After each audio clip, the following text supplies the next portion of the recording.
Bonjour et bienvenue à cette 28e vidéo sur le petit catéchisme de Martin Luther. Qu'est-ce que c'est vivre dans l'esprit? Comment doit un chrétien gérer sa vie, son corps, son temps et ses biens? Qu'attend Dieu de nous? Voyons ce que nous répondent les vérités fondamentales de la Bible.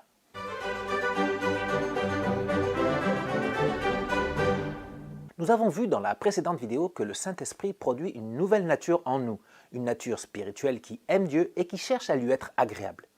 Cette nouvelle nature nous pousse à mener une vie de sanctification. Mais il faut aussi comprendre que lorsqu'on devient enfant de Dieu, nos priorités dans la vie aussi changent.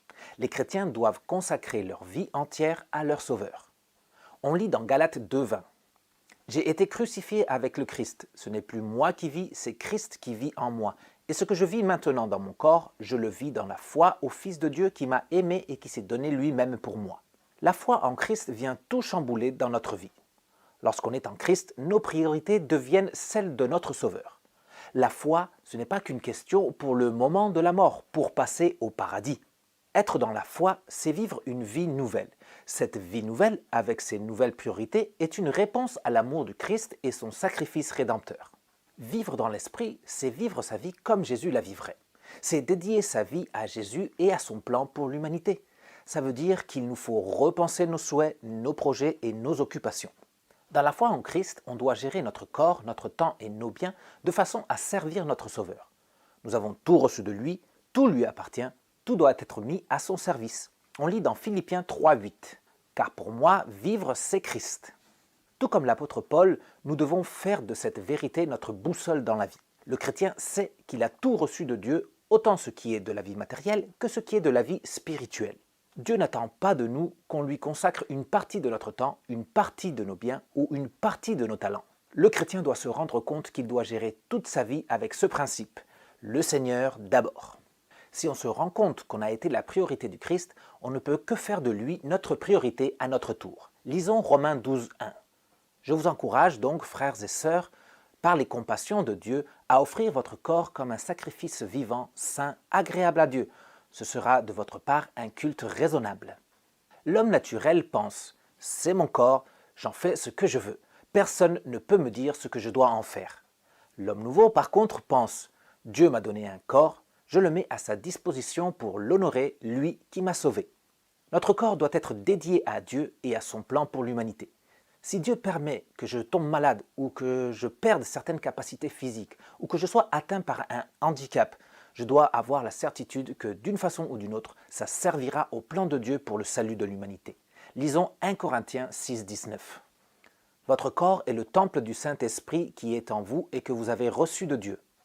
Nous devons prendre soin de notre corps et nous devons honorer notre corps en évitant tout ce qui peut lui faire du mal, comme s'il s'agissait du corps de Christ même. Notre corps est le temple du Saint-Esprit, c'est pourquoi nous devons éviter de commettre des péchés avec notre corps. Ainsi, comme on ne jette pas ses perles au porc, on n'utilise pas le corps dans les actions qui offensent Dieu et qui vont contre sa volonté. Qu'est-ce qui se passe avec les choses qui ne sont pas interdites dans la Bible? Lisons 1 Corinthiens 6,12. Tout m'est permis, mais tout n'est pas utile. Tout m'est permis, mais je ne me laisserai pas dominer par quoi que ce soit. Ce qui n'est pas interdit est permis. Mais il y a quand même des questions à se poser avant de faire usage de son corps dans les choses non interdites. Je vais faire ça pour honorer Christ ou je le fais pour satisfaire les désirs de mon homme naturel? Je fais ça en poursuivant le plan de salut de Dieu pour l'humanité ou je le fais parce que c'est la mode du monde sans Christ? N'oublie pas que tu appartiens au Christ et que tu n'as plus besoin de suivre les critères de ce monde. Lisons encore Philippiens 4,8. Frères et sœurs, portez vos pensées sur tout ce qui est vrai, tout ce qui est honorable, tout ce qui est juste, tout ce qui est pur, tout ce qui est digne d'être aimé, tout ce qui mérite l'approbation, ce qui est synonyme de qualité morale et ce qui est digne de louange. Vivre dans l'esprit, c'est consacrer sa vie, son corps, et c'est aussi consacrer ses pensées. La pensée du chrétien doit être constamment alimentée pour combattre la pensée de l'homme naturel en lui. Pour cela, Dieu nous a donné sa parole pleine de sagesse, une parole de grâce, une parole qui transforme notre façon de penser. Mais qu'est-ce qui se passe avec les pensées qui ne sont pas interdites dans la Bible? Lisons 1 Corinthiens 10, 23. Tout m'est permis, mais tout n'est pas utile. Tout m'est permis, mais tout n'édifie pas. Encore une fois, ce qui n'est pas interdit est permis. Mais on doit se poser des questions sur ce qu'on lit, ce qu'on regarde et la musique qu'on écoute. Ces choses sont-elles édifiantes pour ma foi? Jésus lirait ce livre, il regarderait cette vidéo, il écouterait cette musique. Si tu penses que non, eh bien ce n'est pas édifiant pour toi non plus. Continuons notre étude de la vie dans l'esprit avec le psaume 1, 2.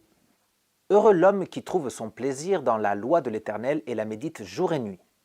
On reçoit tous chaque jour 24 heures qu'on doit gérer de la meilleure façon. Quand il s'agit de Dieu et de l'Église, on entend souvent dire « j'ai pas le temps ».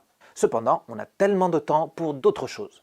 Passer du temps en communion avec Dieu par la lecture de la parole et dans la prière, ce n'est pas du temps perdu. Au contraire, c'est du temps bien employé. Il est bon de dédier un temps chaque jour pour remplir son esprit de la pensée de Dieu. On lit aussi dans Ecclésiaste 3.1. Il y a un moment pour tout et un temps pour toute activité sous le ciel. Tout comme il est bon de passer du temps avec Dieu, il est bon aussi de prendre le temps pour participer du culte et aussi des autres activités de l'Église. Mais pour avoir le temps d'être avec Dieu et servir dans l'Église, il faut sacrifier d'autres activités, des activités qui plaisent à l'homme naturel en nous. La Bible nous indique qu'il faut racheter le temps, c'est-à-dire qu'il vaut mieux employer ce temps dans ce qui est agréable à notre Sauveur et bon pour nous. Un autre aspect de la vie dans l'esprit, nous le trouvons dans 1 Corinthiens 12, 4 à 7. Il y a diversité de dons, mais le même esprit, diversité de services, mais le même Seigneur, diversité d'actes, mais le même Dieu qui accomplit tout en tous. Or, à chacun, la manifestation de l'esprit est donnée pour le bien de tous. Dieu nous a donné des talents particuliers à chacun. Un talent, c'est une capacité spéciale que Dieu nous a donnée pour accomplir une tâche particulière. Il y a toutes sortes de talents. Tu peux avoir du talent pour écrire, peindre ou sculpter, ou du talent pour bricoler. Tu peux avoir du talent pour la musique ou pour enseigner. Tu peux avoir du talent pour soigner les malades ou pour venir en aide à ton prochain. Tu peux avoir du talent pour écouter et conseiller. Tu peux avoir du talent pour voir le besoin de l'autre comme tu peux l'avoir pour le sport, etc. Ce qui est important à comprendre, c'est que Dieu t'a donné ce talent pour rendre service. Il ne te l'a pas donné pour que tu en profites tout seul. Chaque talent que Dieu nous a donné vient accompagné d'un appel à l'utiliser. C'est ce qu'on appelle la vocation. Trouve ton talent et tu trouveras ta vocation. Trouve la capacité particulière que Dieu t'a donnée à faire quelque chose et tu auras trouvé ce que Dieu attend de toi dans la vie. Voyons un dernier aspect de la vie dans l'esprit. Nous le trouvons dans Proverbe 3.9. Honore l'Éternel avec tes biens et avec les premiers de tous tes produits. C'est compliqué de parler argent dans l'Église. On entend souvent dire « c'est mon argent et personne ne doit me dire comment le dépenser ». Cependant, tout ce qui existe sur terre appartient au Seigneur, y compris l'argent. Nos biens ne nous appartiennent pas, ils nous ont été prêtés. Le chrétien doit comprendre qu'il doit aussi honorer son Sauveur avec son argent et ses biens. Comment on utilise correctement son argent? Lisons 2 Corinthiens 9, 8. Dieu peut vous combler de toutes ses grâces afin que vous possédiez toujours à tout point de vue de quoi satisfaire à tous vos besoins et que vous ayez encore en abondance pour toute bonne œuvre. Dieu nous accorde suffisamment d'argent et de biens pour qu'on puisse avoir le nécessaire pour vivre, nous et notre famille. Mais il nous donne un surplus afin qu'on utilise aussi notre argent et nos biens à son service. Le chrétien qui a consacré sa vie, son corps, ses pensées et ses talents à son Sauveur consacre aussi son argent en action de grâce à celui qui a payé le prix cher de sa rédemption sur la croix. Il est dit dans 2 Corinthiens 9, 7. Que chacun donne comme il l'a décidé dans son cœur, sans regret ni contrainte, car Dieu aime celui qui donne avec joie. Ce n'est pas le montant de ce que tu donnes qui est important. Ce qui importe, c'est que tu puisses décider de donner avec joie parce que tu veux plaire à ton Sauveur et parce que ta vie complète, avec tout ce que tu possèdes, tu souhaites la dédier à Jésus-Christ. On est arrivé à la fin de cette vidéo. Prends le temps de vérifier que tu as bien tout compris en répondant au quiz qui se trouve dans la description.